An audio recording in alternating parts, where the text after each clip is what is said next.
Yeah, and it's going on in reality. Yeah, I don't know. Did you ever do that when you were a kid? You get into a betting contest with one of your friends just to see who can bet the most imaginary money? Oh, yeah. Well, that's exactly what's going on in the world right now. It's a bunch of grown-up kids betting with a bunch of imaginary money, all based on debt, to the point where they own the world so many times over that if the system collapsed, there's no way that they could ever get paid back. You know, this reminds me of an argument Homer Simpson had with Mr. Flanders. Freight not times infinity. Freight so times infinity plus one. Don't! You know, it's like, where do you want to take it? Where do you want to take it? Well, we're just making stuff up, you know. I mean, in fact, that's kind of become. We're simplifying the obvious, which is so complicated that the government can't regulate it. And when you listen to any of the analysts, the government can regulate anything that's complicated just by messing it up.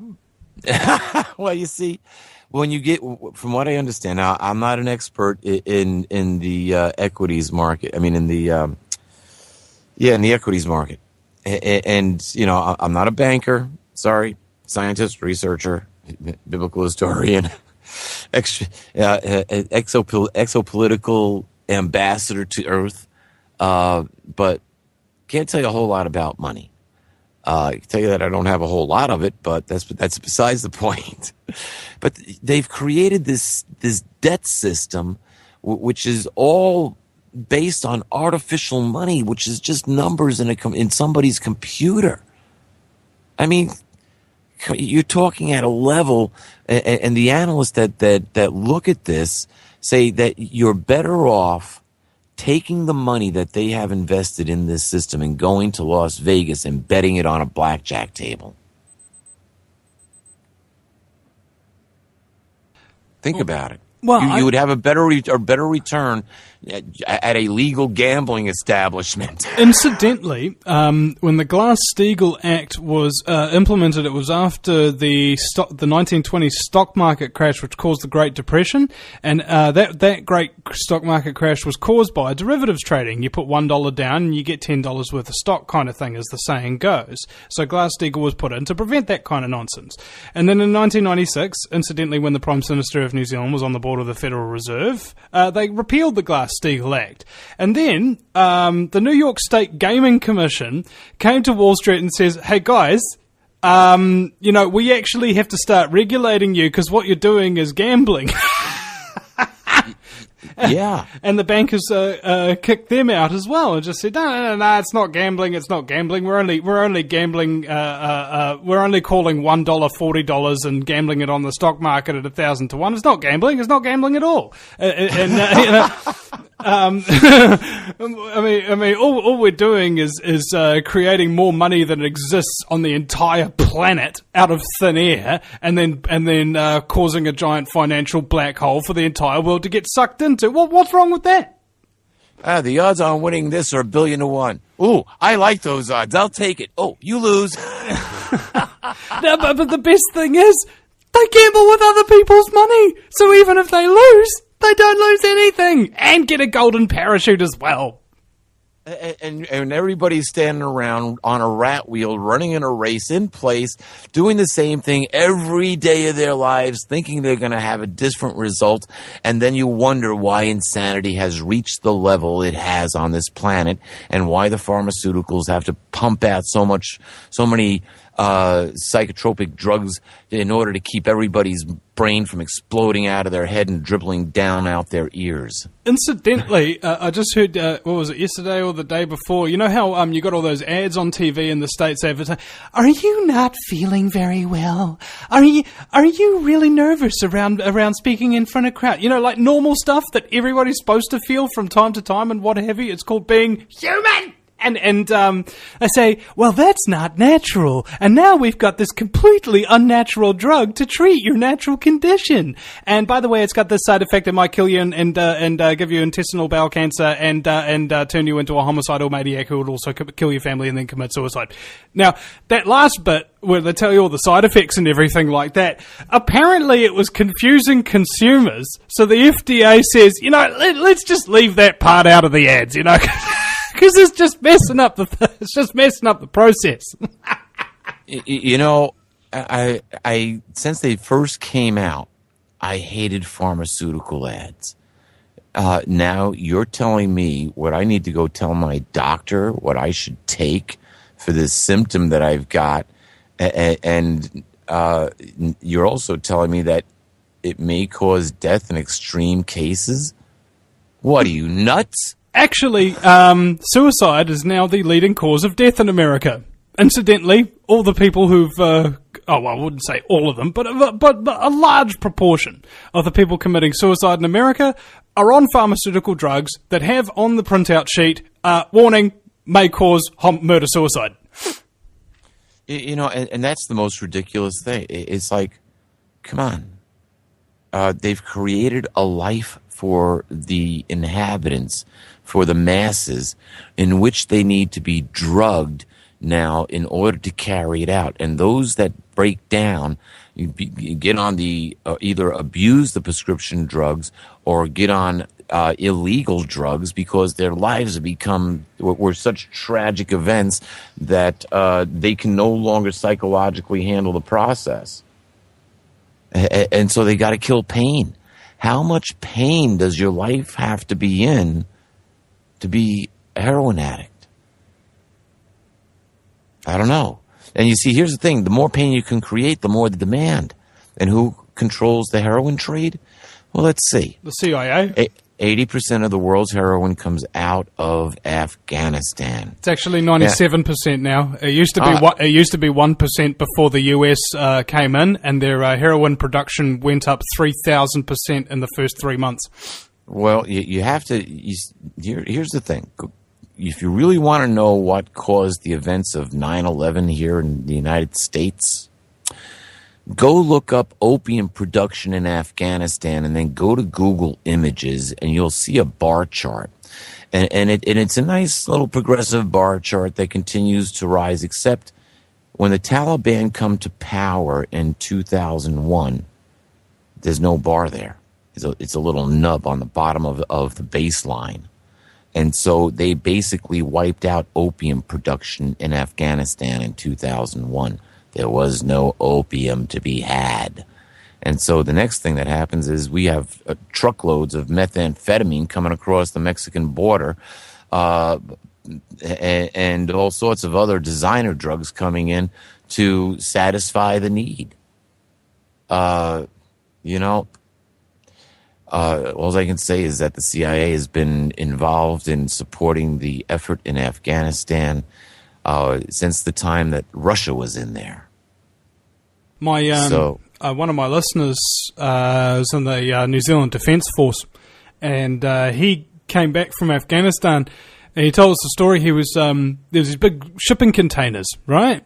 And they're outside the military bases, and there's all these CIA people running around all over the place in Afghanistan. They're all wearing their white shirts and their dark sunglasses and what have you. Attempting to look incognito, but because everybody else has like 6 or 7 teeth and wearing a turban or a burqa or something of that nature, they don't exactly fit in very well, and so they're quite obvious to see.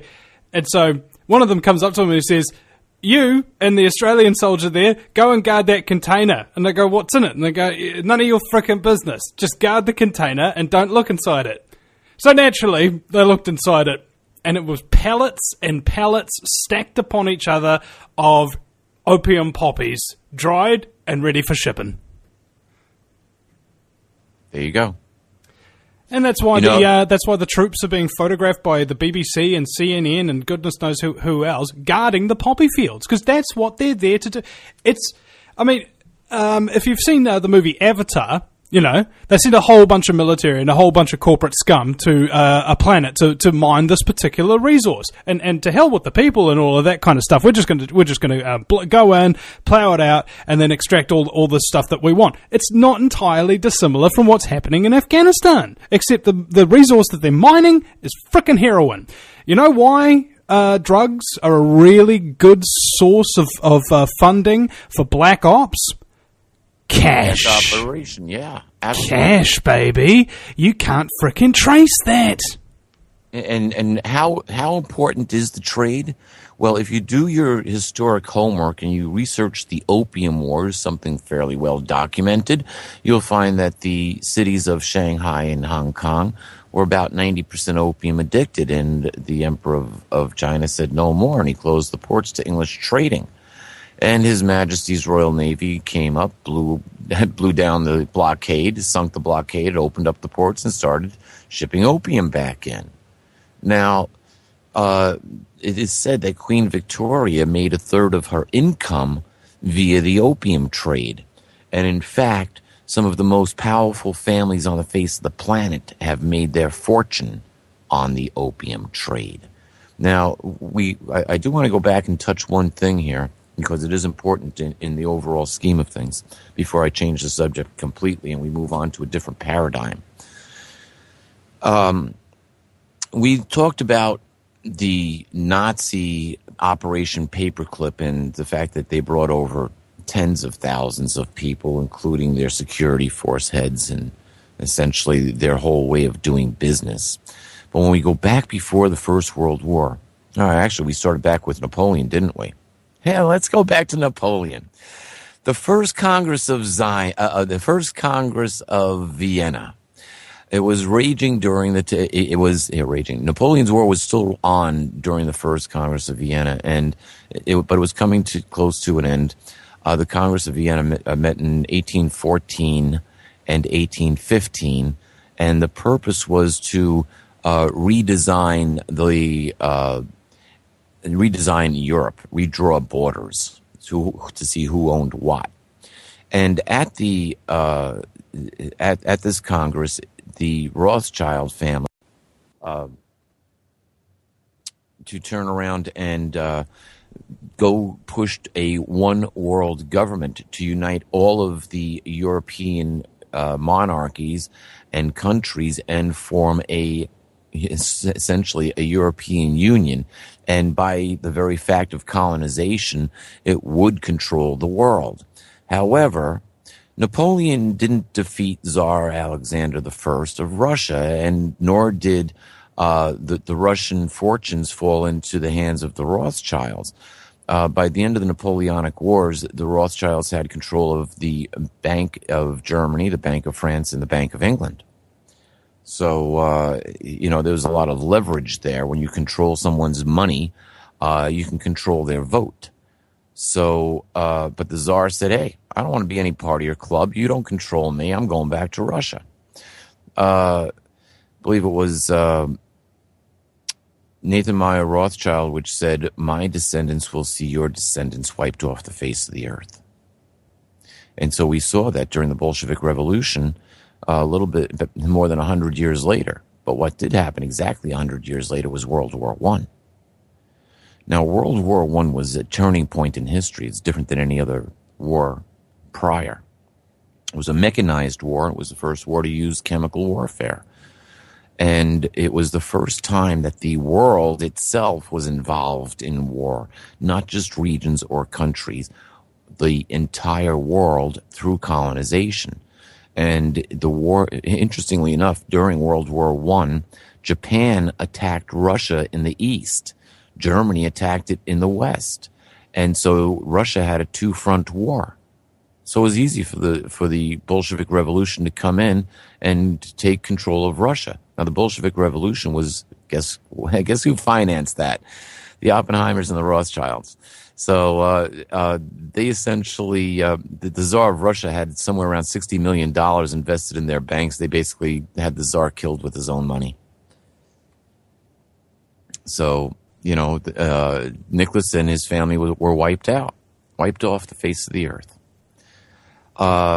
So the Rothschilds got their way there. Now, what happens at the end of World War I is the League of Nations is established.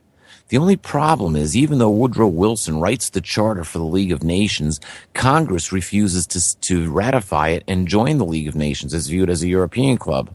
Okay. So the plot thickens a little bit. 1933 rolls around, and Franklin Delano Roosevelt comes to power. The same year, Adolf Hitler comes to power. And Franklin Delano Roosevelt, one of his first acts is a presidential proclamation which makes it illegal for gold to be used as a legal tender.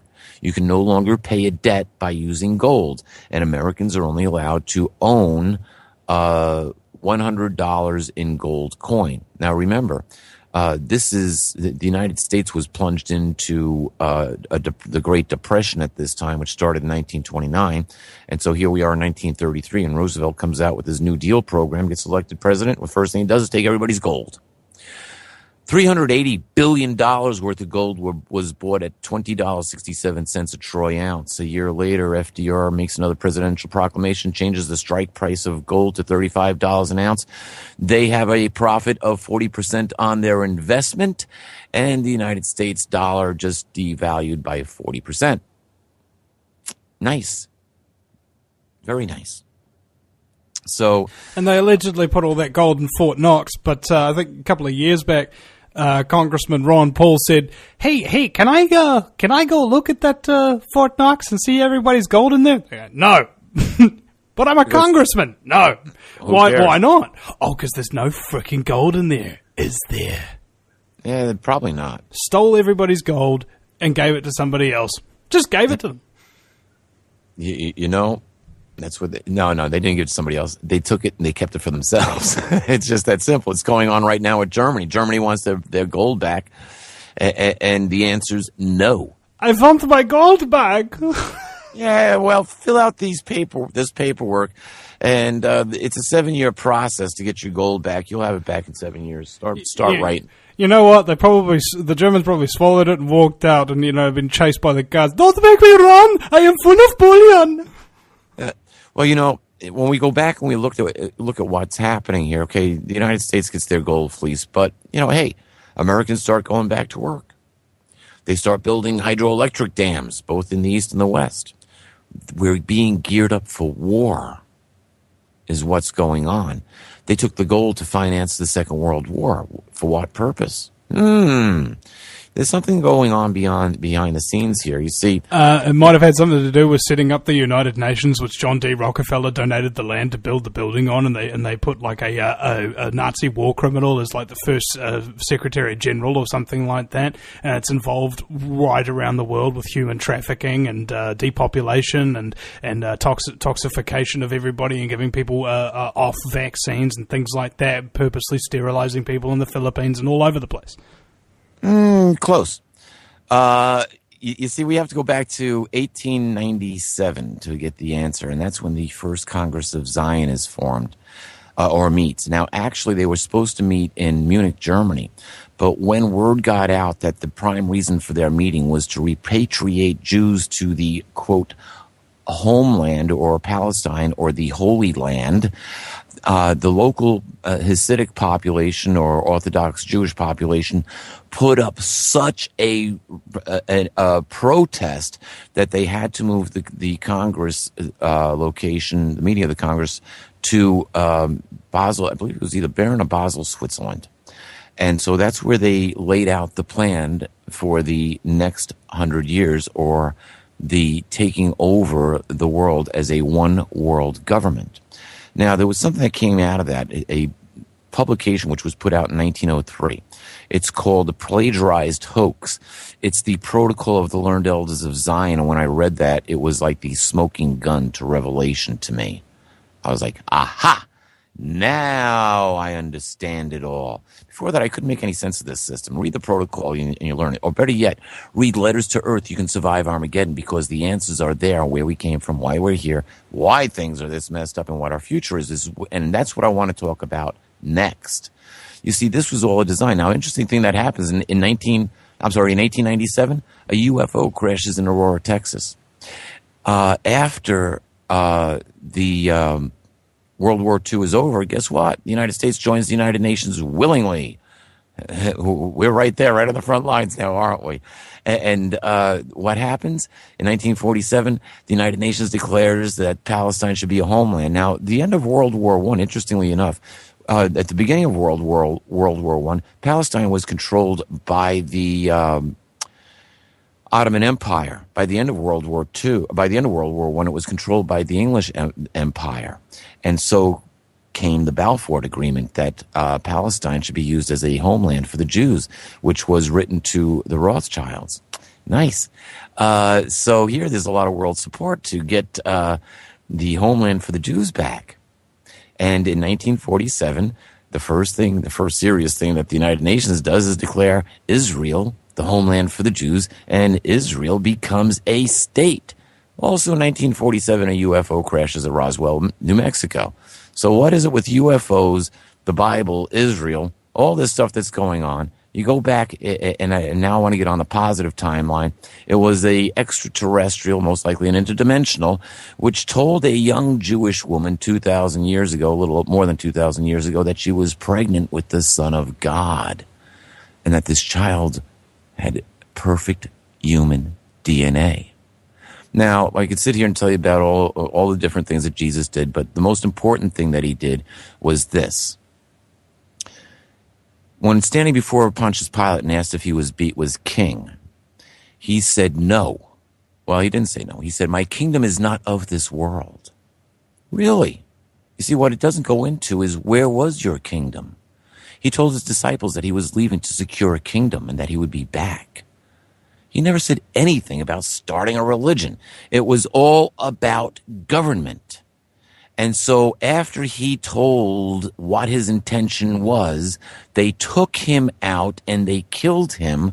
And the body of Christ, or this man Yeshua or Jesus, became a sacrifice, and a blood sacrifice at that. And it was a claim laid to the earth, a legal claim of ownership. Now, there's reports that, Jesus didn't die because a lot of people saw him afterward. That's well, the human body died. But now we're talking about an interdimensional, a very powerful interdimensional. I spoke before about Jonathan Gray when we were talking about the Noah's Ark that he found. Well, he also spent a bit of time in Israel and went to Jesus' tomb. And Jesus' tomb had a wheel, like a giant stone wheel that gets rolled into place along this little channel, and that seals the tomb up. And then there's an iron bolt which is popped into one side. Now, even without the iron bolt to stop the thing from moving, you still need like maybe 4 or 5 men pushing with all their might in order to get this big stone wheel to turn and to get out of the way to open up the tomb. And apparently, 3 days after the crucifixion, that tomb door was flown open with such force that it actually snapped the iron bolt in half and through the